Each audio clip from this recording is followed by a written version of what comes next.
أصحاب المحلات والبيزنس الصغير بيدفعوا ألوفات علشان يشتروا برامج مبيعات ونقاط بيع. إيه رأيك بقى لو قلت لك إن إحنا هناخد النهاردة متجر محلي يكون حقيقي ونبنيه مع بعض تطبيق مبيعات كامل للموبايل وكمان يشتغل على الكمبيوتر ويشتغل على أي جهاز وكمان بيطلع فواتير PDF باللغة العربية وفي دقايق متعددة، وفي قاعدة بيانات طبعًا بيتحفظ فيه كل حاجة، ما فيش حاجة بتروح، وهاقول لك كل المميزات اللي هتبقى موجودة جوّه الapp ده، وهنجرّب مع بعض على التليفون عشان نشوف هل فعلًا هيظهر وهيشتغل معاك بشكل تلقائي سواء على الكمبيوتر أو على التليفون أو على أي جهاز، وكل ده من خلال فيديو النهارده. يالّا بينا نبدأ.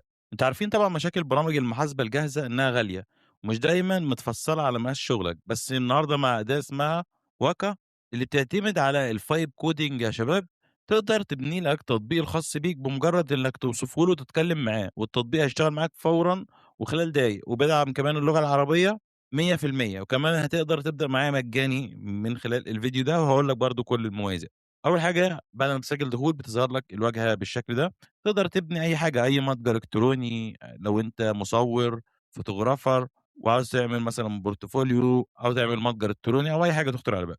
بُص يا عزيزي، هنا تقدر تكتب الكلام باسمك أو من خلال الكيبورد أو من خلال الصوت من رمز الميكروفون، وكمان تقدر ترفع له الصور للمنتج بتاعك أو الحاجات اللي أنت عاوز ترفعها، كمان تقدر ترفع ملف PDF اللي عاوز ترفع له أو CFC. خلّيني أبني تطبيق دلوقتي معاكم ونشوف مع بعض. هنشغّل رمز الميكروفون، تقدر تشتغل معاه على الكمبيوتر أو على التليفون أو حتى من خلال التليجرام تبني عادي جدًا، ادّي له بس تصريح. ابني تطبيق موبايل للمبيعات، التطبيق يسجل المبيعات اليومية، يطلّع فواتير PDF جاهزة للطباعة باللغة العربية من اليمين للشمال، وكمان يبعت ملخص للمبيعات فورًا على التليجرام، وكمان اعمل لي صفحة للمنتجات، وهابدأ أدوس هنا على رمز الميكروفون، أشوف بس بيكتب صح اللغة العربية والّا لأ. طيب هو كتب لي هنا اللي أنا عاوزه، هاقرا برضه اللي كتبه لي. كاتب الكلام صح يا شباب، ما فيهوش أي مشكلة، ممكن تغيّر بس إيه، المصطلحات العربية دي نخلّيها إنجليزية أفضل، يعني مثلًا PDF دي خلّيها بالإنجليزية، وهادوس build it وأنا شغّال كده يا شباب. لو ما عندكش كمبيوتر ما تشيلش هَم، عاوزك تشتغل معايا على التليفون، افتح تليفونك معايا، حتى لو مش عارف تفتح البراوزر افتح تليجرام معايا، وادخل على الchat bot بتاعهم، وهتقدر تبني التطبيق معايا برضه وأنا شغّال. هنا بيسألني مين اللي هيستخدم التطبيق، أنت بس، عاوز ليك أنت بس والّا لو أنت والموظفين؟ كل حساب منفصل لكل موظف، هاقول له أنا والموظفين وأدوس continue. طبعًا هنا وضع thinking بيفكّر. طب هنا عشان أربطه على التليجرام قال لي ادخل على Podfather وجيب لي اللي هو الtoken. طب ندخل على التليجرام وأبحث عن Podfather وأدخل كده، وأدوس start وهتدوس هنا على new bot، هتكتب بقى اسم الbot بتاعك مثلًا five، أي اسم أنت عاوزه عشان بس ناخد الtoken، وهادوس إرسال. طبعًا هنا ادّاني token يا شباب، هاخد الtoken ده كده copy، تضغط عليه بس، نلزق له الtoken هنا وادوس save، وبعد كده ادوس approve. بس كده هيبدأ يكمّل معايا بناء التطبيق. بُص يا شباب، هو دلوقتي خلّص، تقدر بقى تشوف شكله مثلًا على التابلت أو على الديسكتوب اللي هو الكمبيوتر. أنا هاجرّبه كمان معاكم فين، على التليفون حقيقي معايا، هاجرّبه على التليفون كبايع برضه إيه مشتري. تمام، بس هنجرّبه على الكمبيوتر الأول عشان نشوف شكله يعني. وهنا بتبدأ تسجّل دخول، في صفحة تسجيل دخول زي ما أنتم شايفين. بعد ما سجّلت دخول، طبعًا في صفحة هنا بيع وصفحة رئيسية، طبعًا هنا بيرسل لك ملخص على التليجرام هنجرّبه دلوقتي مع بعض. في هنا صفحة إدارة موظفين والإعدادات، وصفحة فواتير، وطبعًا تقدر تسجّل دخول. طب المنتجات أقدر أضيف منتج، اسم المنتج، مثلًا تليفون، طبعًا سعر البيع مثلًا 10.000، سعر الشرا مثلًا 9.000. أنا باجرّب معاكم مثلًا إيه، كمستخدم الكمية في المخزون مثلًا أقول له 5، وهيدّيني تنبيه لمّا الكمية تقل ل3 وهادوس حفظ. طبعًا المنتج اتضاف هنا، أقدر بقى أحذف منتج، أعدّل منتج، كمان هاقدر أقول له يعني مثلًا أنا دلوقتي هاطلع هنا على صفحة البيع مثلًا، طبعًا التليفون ظهر، أبدأ أدوس إتمام البيع نقدًا أو بالبطاقة واسم العميل مثلًا محمد، وهابدأ أدوس إتمام البيع. طبعًا هنا تحميل الفاتورة PDF. أنا باجرّب معاكم قبل ما أجرّب على التليفون عشان أشوف الوضع. والله ممتاز يا شباب، جميل جدًا، شايفين؟ عمل فاتورة شكلها جامد جدًا أهي، وتوقيع المدير والمبلغ، وأقدر كمان أقول له ضيف الضرايب والكلام ده كلّه. أدوس بيع جديدة، طبعًا هنا في الرئيسية، طبعًا هنا المنتجات، هنا إرسال ملخص اليوم إلى التليجرام. تمام، هابدأ هنا أدوس يا شباب إرسال ملخص اليوم، عشان أشوف ييجي إشعار على التليجرام والّا لأ. نفتح التليجرام أهو، ملخص البيع بإجمالي 60,000 درهم مغربي مثلًا، وهابدأ بقى أجرّب على التليفون. لكن لسه برضه أنا عاوز إيه مثلًا يضيف لي منتجات كتير، منتجات تجريبية كده عشان أبدأ أجرّب الدنيا ماشية إزاي. هنا في إدارة الموظفين، تقدر تضيف شخص طبعًا، وهنا الطلبات اللي بتطلبوها أو اللي بتحصل، السماح يشوف الطلبات. هنا التسجيل، طبعًا إعدادات كتيرة للفريق تقدروا تضبطوها. هنا هابدأ أقول له مثلًا ضيف منتجات تجريبية وصور بقاعدة البيانات، طبعًا عشان ما اقعدش أدخّل معاكم كده بيانات كتير وأجرّب تاخد وقت شوية.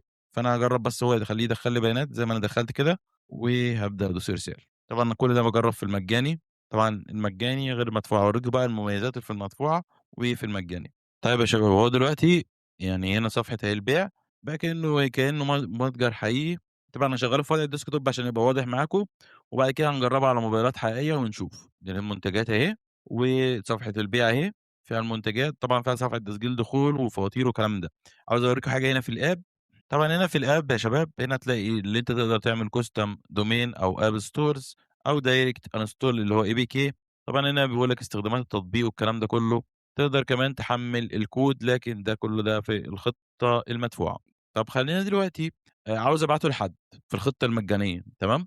هادوس publish وهتدوس publish now، هيبدأ ينشر التطبيق. هانتظر ثواني بس، هابعت اللينك ده على الواتساب للتليفونات عندي عشان أجرّبه، يعني كبايع وكمشتري، تمام. هادوس share it وهابدأ آخده نسخ كده وأبعته على الواتساب. طب يا شباب، عشان أجرّبه معاكم عملي، أنا ثبّته هنا على تليفوني أهو، فتحت الرابط، وبعد كده بتدوس هنا على ال3 نقاط اللي فوق. بعد كده هادوس له إضافة إلى الشاشة الرئيسية، وبعد كده هادوس تثبيت، تمام. كده هيظهر عندي على الشاشة الرئيسية. طبعًا هنا في عندك اسم المستخدم، هتدخّل اسم المستخدم بقى سواء أنت كنت مدير أو بايع. هو هاقول لك إزاي تضيف أنت المدير أو البايع، تمام. فأنا عملت حساب مدير، هاضيف الاسم بتاعه، وهابدأ أدوس هنا تسجيل دخول. كده ده حساب المدير. هتقول لي عرفت منين حساب المدير؟ أنا هنا في الإعدادات، بتيجي هنا لصفحة إدارة الموظفين، وزي ما أنت شايف بتقدر بقى تضيف شخص، تعمل له إنشاء حساب، وتحدد الدور بتاعه سواء بقى بايع أو مدير زي كده. وبعد كده تنشئ له حساب بالاسم كل ده. أنا ده التليفون بتاع المدير، هاسجل بقى البايع وندخل ونجرب مع بعض حاجة. جميل يا شباب، هابدأ أدخل أشتري بقى. أنا ده تليفون بقى الكاشير، هابدأ أحدد المنتجات اللي أنا عاوز أشتريها زي كده وأنزل. زي ما أنتم شايفين اتحددت عندي المنتجات. أقدر أضيف هنا اسم العميل وليكن اسمه علي، وأضيف نقدي أو بطاقة وأدوس عملية إتمام البيع. ركّز معايا هنا على التليفون التاني ده. طبعًا هنا على التليجرام، أنا فاتح التليجرام، وبيبدأ هنا زي ما أنت شايف في خلال ثواني جالي إشعار للمالك هنا إن جه الشخص هنا باع وعمل معاملة. تقدر كمان تدوس هنا تحميل PDF وتنزّل الفاتورة عادي جدًا. وزي ما أنت شايف هنا أهو، فاتورة تجارية اتعملت لي خلال ثواني باللغة العربية، والكلام فيها مضبوط حتى وقت تسجيل الفيديو، مين البايع واسم العميل وتفاصيل المنتج اللي أنا ضِفته، كل شيء. نقدر نعدِّل عليه كمان لو عاوزين نضيف ضرايب أو أي شيء أو نغيّر العملة أو أي حاجة. طبعًا الإشعار على التليجرام سواء على الكمبيوتر أو على التليفون زي ما أنتم شايفين شغال. نرجع تاني. طبعًا تقدر تفتح نفس الرابط من خلال الكمبيوتر على الديسكتوب لو عندك كمبيوتر. ده على التليفون هيبقى اسمه BWA، تطبيق BWA. لكن لو عاوز تحوّله آآ APK أو ترفعه على متجر بلاي أو الApp Store، طبعًا ده في الخطة الPro وأنا في الخطة الFree. طبعًا أنا كل الاستهلاك اللي عمله معايا هنا، هو بيدّيك كل يوم 8 credit، استهلك معايا بس 2 credit. يعني أنت متخيّل أنا بنيت تطبيق كل يوم بيدّيك 8 credit. خلّينا برضه نشوف الخطط بقى عندهم إيه، والتطبيق مسموح ليه يتنشر كام يوم. طبعًا هو هنا موضحين الخطط، لكن أنا حابب أقول لكم إن التطبيق هيفضل منشور عندك لمدة 14 يوم حسب سياسة الموقع وقت تصوير الفيديو. أنا ما أعرفش، ممكن يغيّروها بعد كده يخلّوها أطول، أقل، مدفوعة، الله أعلم.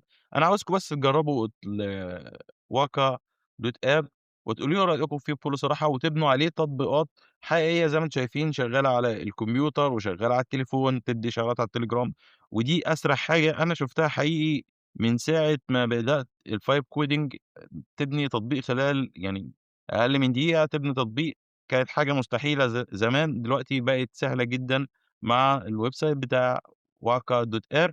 جرّبوه هتلاقوا اللينك في الوصف والتعليق المثبت، وسجّلوا وقولوا لي إيه رأيكم لو حبيتوا ترفعوه على المتجر بلاي أو الApp Store، طبعًا في الخطة الPro أو تاخدوا الأكواد. طبعًا التكلفة هنا هتبقى بسيطة بالنسبة اللي أنت تخلّي شخص يبرمج لك تطبيق أو كود. أتمنى يكون فيديو النهارده عجبكم، ومع السلامة وإلى اللقاء في فيديو جديد.